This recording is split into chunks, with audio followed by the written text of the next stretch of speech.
Gracias. Presidente del Consejo Permanente de la Organización de Estados Americanos, OEA, Washington Abdallah. Ahí usted combina en esos dos nombres varias corrientes humanas del planeta. Secretario General de la Organización de Estados Americanos, OEA, Luis Leonardo Almagro Lemes.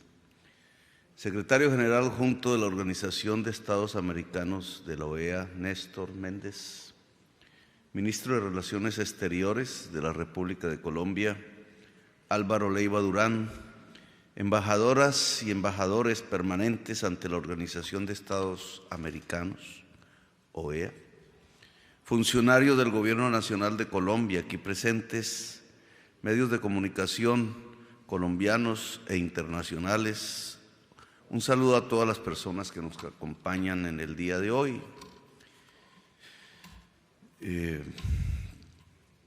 A nuestro embajador de Colombia en los Estados Unidos de América, Luis Gilberto Murillo, al embajador de Colombia ante la Organización de Estados Americanos, OEA, y compañeros ambos, Luis Ernesto Vargas, al presidente del Congreso de la República de Colombia, Roy Leonardo Barreras, el presidente de la Cámara de Representantes, David Racero, jefe de despacho presidencial, Laura Camila Sarabia, que es la persona de las más jóvenes aquí y de las que más liderazgo tiene en mi país, en el gabinete. Bien, aquí, ayer examinando redes sociales, que ahora toca casi que a diario, apareció una noticia de la Agencia Internacional de Energía, que es la principal organización de energía del mundo hoy por hoy, que estipulaba cómo América Latina se había convertido en un espacio profundamente estratégico para la transformación del mundo hacia la economía descarbonizada y las energías limpias. Lo miraba desde una óptica, los minerales que hay en América Latina. Una óptica un tanto tradicional, casi que desde hace más de 5 siglos se nos mira solo por los minerales. Antaño los que generaban la riqueza, o se creía que eran la generación de la riqueza, el oro, la plata. Contemporáneamente por los fósiles, que son precisamente los que en su uso a través de la acumulación del capital, de la ganancia, que es el motor de la economía contemporánea, pues están a punto de extinguir la humanidad, el petróleo, el carbón, el gas. Y ahora, precisamente por los minerales que se necesitan, incluso más que antes, para construir la transición energética, el camino de las energías limpias, el cobre, el litio, etcétera. Aquí están los países que tienen la mayor producción mundial y el mayor porcentaje de extracción de estos minerales, como el cobre, como el litio y otros, 2 en total. Es decir, que de nuevo, como en una tercera fase, como en un ciclo permanente y ascendente, otra vez América Latina tiene los minerales que necesita el mundo. Desde esa perspectiva, indudablemente somos estratégicos si nos juntásemos. Los países del litio, los países del cobre, los países del zinc, los países del níquel, que son parte de estos minerales absolutamente necesarios hoy. Y si nos juntáramos, sentiríamos lo que significa el poder en una geopolítica que está variando en todo el planeta. No solamente deberíamos mirarnos desde la perspectiva de los minerales, como siempre se nos ha mirado y nos hemos mirado nosotros. La extracción como el eje central de una actividad económica que poco de conocimiento tiene, que poco de trabajo genera, que en el fondo nos deja vulnerables como hasta ahora hemos sido, pero que si le juntáramos, si le articuláramos otro hecho fundamental en los tiempos que corren, y es que no solamente tenemos los minerales que se necesitan para la transición energética, sino que tenemos las mismas energías que el planeta permite que sean utilizables de manera renovada para hacer energías limpias. Tenemos el agua, el sol, el viento. Eso los indígenas lo habían descubierto hacía tiempos. El agua, el sol y el viento son las fuentes hoy fundamentales para la generación de las energías limpias, que son absolutamente imprescindibles si queremos que la vida siga en el planeta en las próximas décadas, porque ya no se puede decir siglos. Los puntos de inflexión están a punto, disculpen la redundancia, de ser sobrepasados, los puntos de inflexión que no permiten la vida en este planeta, incluida la de la especie humana. Y aquí en América Latina, estas dos alas con que podemos volar, los minerales y las fuentes energéticas, las tenemos y en demasía. ¿Las usamos o no? Nos quedamos en la vieja economía extractivista, en el capital fósil, añorando un desarrollo que ya no vendrá por ese camino, o nos ponemos en el nuevo terreno de lo que significa las economías descarbonizadas, las nuevas relaciones de producción, la nueva sociedad, el nuevo poder en el mundo. ¿Cuál el papel de América Latina en ese nuevo poder? Es un planteamiento que vengo discutiendo, hablando, en todos los escenarios donde nos encontramos, el Foro Iberoamericano, la CELAC, la COP, el evento rutinario de las Naciones Unidas, y que ahora hoy les dejo para su reflexión y su debate.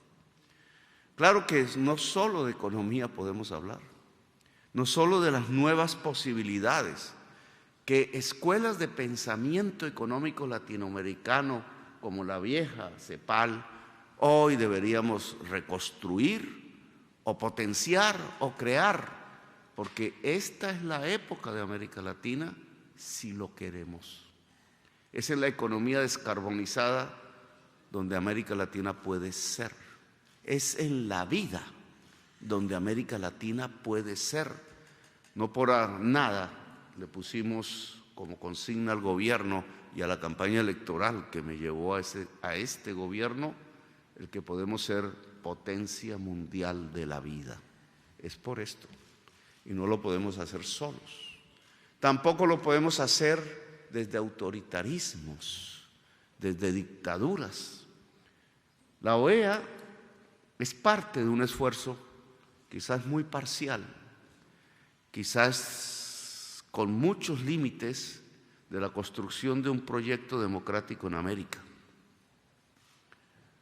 No solo en su origen, quizás por los años 70, principios, los liberales, la mayoría hombres en general de esa época, el machismo pululaba y aún lo hace, construyeron un acuerdo, construyeron un pacto americano en el sentido que nosotros le damos a la palabra americano, un pacto de las Américas. Un pacto que yo denomino democrático, años 68, 69, 70, en el 72, se ratificó en Colombia, la Carta Democrática. Una carta que si se lee, y recomiendo leerla permanentemente, es básicamente una carta liberal, una carta de derechos individuales, que era lo que se consideraba como prioritario en aquel entonces. Creían en aquel entonces que así se le respondía a la revolución socialista cubana. Paradoja de la historia, se construyó aquella carta que hoy es la base del Sistema Interamericano de Derechos Humanos, al cual, fuera de mi pueblo, debo mi presidencia.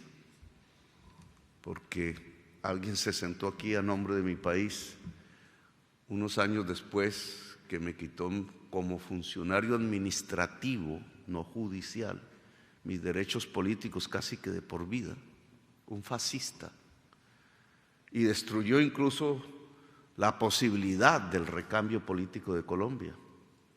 No lo pudo hacer por una decisión, un fallo, una sentencia que decía: ningún funcionario administrativo, solo uno que sea juez penal puede, y a través de la sentencia, quitarle los derechos políticos a algún ciudadano o alguna ciudadana de las Américas. Eso precisamente decía el Pacto Democrático, la Carta, lo que todos los estados aquí presentes ratificamos en años diferentes y que hace parte, en el caso colombiano, de nuestra Constitución y la de muchos de ustedes.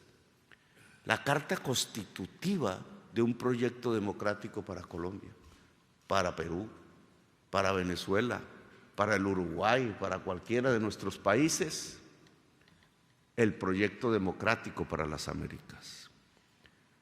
¿Qué le pasó a esa carta? ¿Qué le pasó a ese esfuerzo liberal en el sentido más amplio de la palabra? A ese esfuerzo de todos los países de nuestro continente por encontrar una senda democrática en nuestro desarrollo. No pasaron casi 2 años, 3, y fue ensangrentada. Fue en Chile ensangrentada la carta. Fue silenciada. Dejó literalmente de existir en la historia latinoamericana. 2 caminos se abrieron casi que de inmediato, que no fueron los de los derechos liberales, que no fue exactamente el proyecto democrático, el camino que se asumió en el cono sur de las dictaduras militares, el camino de la tortura, de la desaparición, de la destrucción, del aniquilamiento del ser humano, de la posibilidad pública, el camino que destruyó y cerró de un portazo con tanques y con cañonazos y con bombardeos y con cárceles y barrotes y con sangre y con torturas, el proyecto democrático que se creían los liberales se podía impulsar en todas las Américas. Y por el otro lado respondimos también, y yo personalmente, con la insurgencia armada, con las guerras revolucionarias, con las revoluciones, Nicaragua, El Salvador, Colombia, Honduras y otros países. Nos abrimos a 30 años que yo diría de soledad. 30 años de soledad que dejaron millones de exiliados en Europa, en Estados Unidos, en los rincones de la tierra.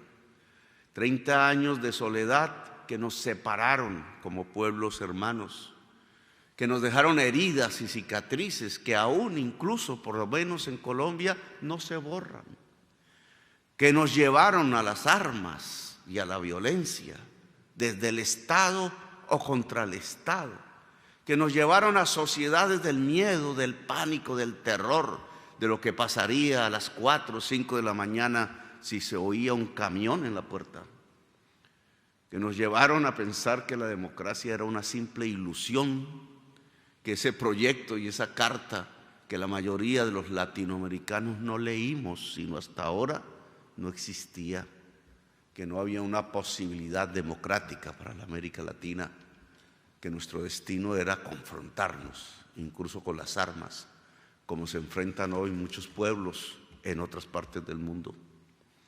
Y pasaron esos 30 años de soledad.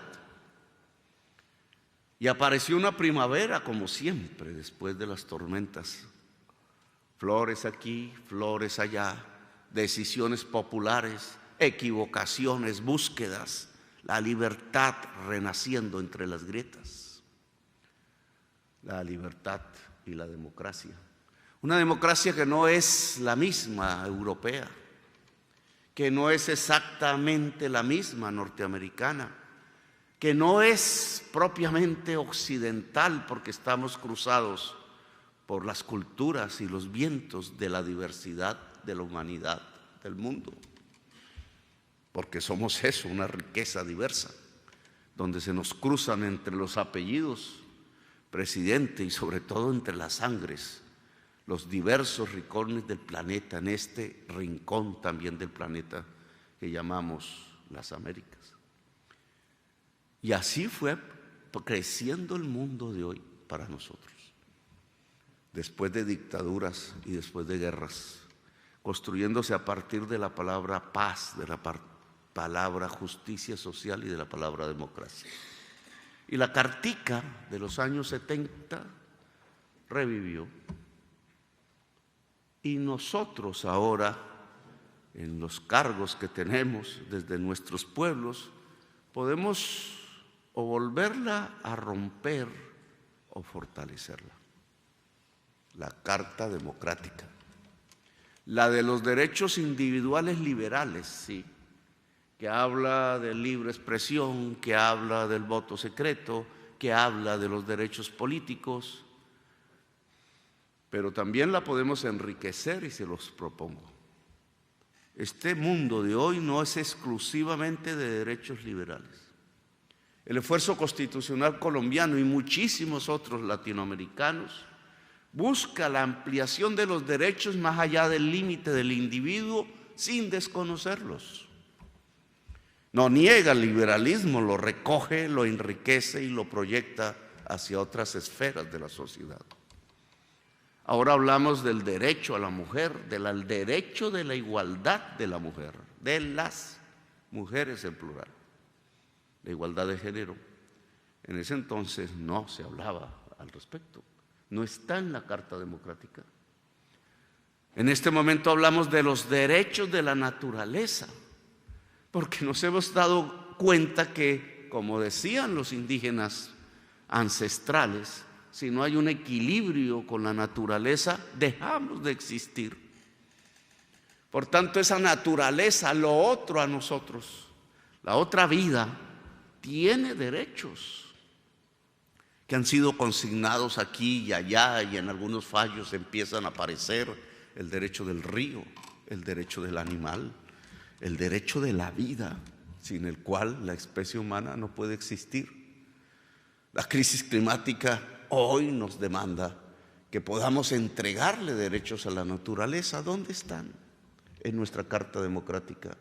Los derechos sociales, los derechos del pueblo trabajador, los derechos de los indígenas y las indígenas a tener su cultura, su autonomía, su propia libertad ancestral para hacer en este mundo contemporáneo. ¿Dónde está en la Carta Democrática esos derechos? ¿Cuántas sesiones se han realizado para rehacer la Carta Democrática, no para limitarla más? Porque en mi opinión el proyecto de la democracia en las Américas no es para recortar la Carta de los años 70, es para ampliarla hacia los derechos contemporáneos que algunos técnicos hoy llaman de cuarta generación, hacia una democracia más viva, más rica, que no se encuentra ya en la Europa occidental o en los Estados Unidos del Norte, que es una lucha de toda la humanidad por traerla como una democracia muchísimo más profunda que la antigua democracia representativa y liberal, sin negarla.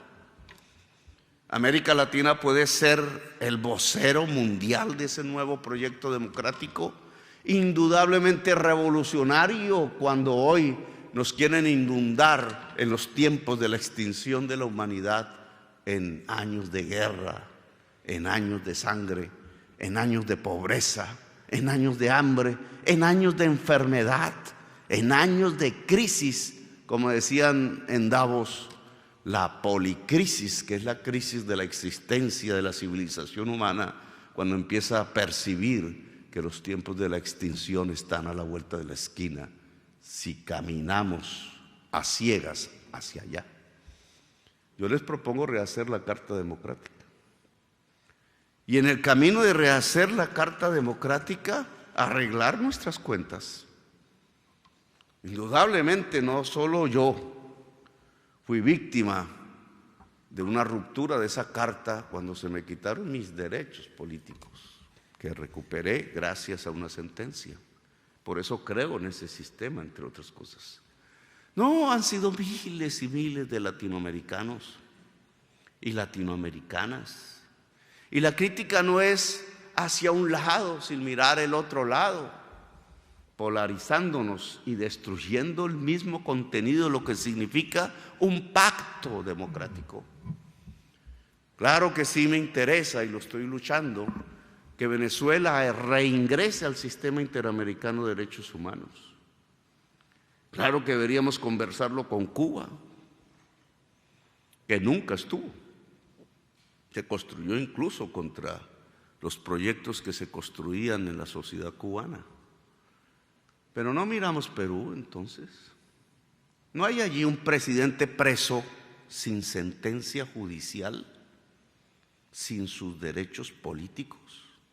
Es decir, en contravía de la Carta Democrática.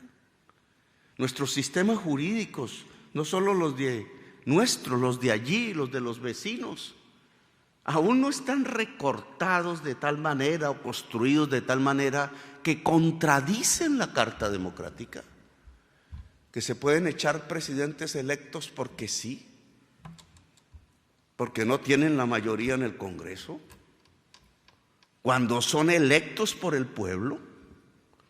Dice la Carta Democrática que solo una sentencia judicial de juez penal quita derechos políticos. Entonces, ¿por qué le están quitando derechos políticos al pueblo si no hay sentencia judicial?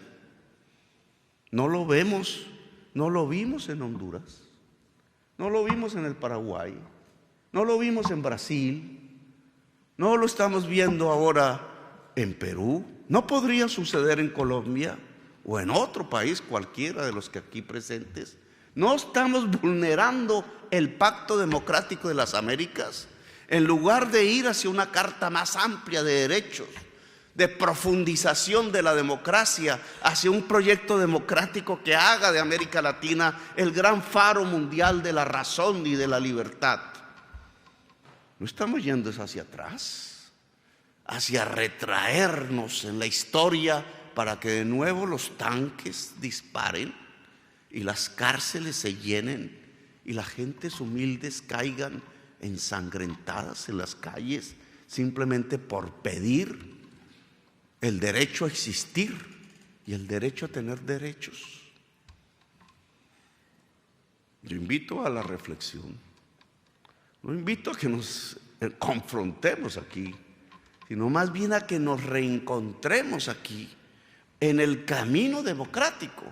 Porque si nos juntamos, si juntamos y articulamos las posibilidades económicas de la nueva economía que es absolutamente imprescindible construir en el corto plazo, la economía descarbonizada, cantante hacia la vida, usadora intensamente de las energías limpias y renovables, y de lo que América Latina podría ser, que al juntar naturaleza, minerales, viento, sol y agua, podría encontrar el camino de su propia industrialización y por tanto de su propia prosperidad.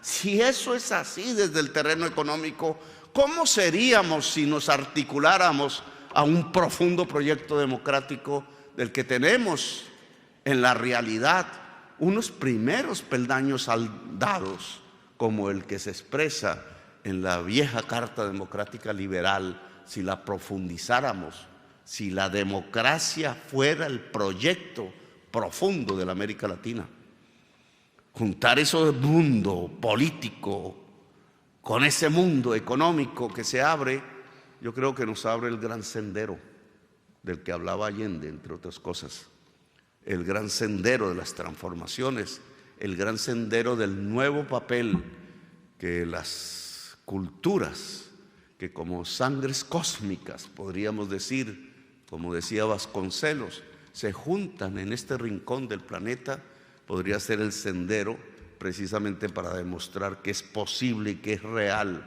ser una potencia mundial de la vida.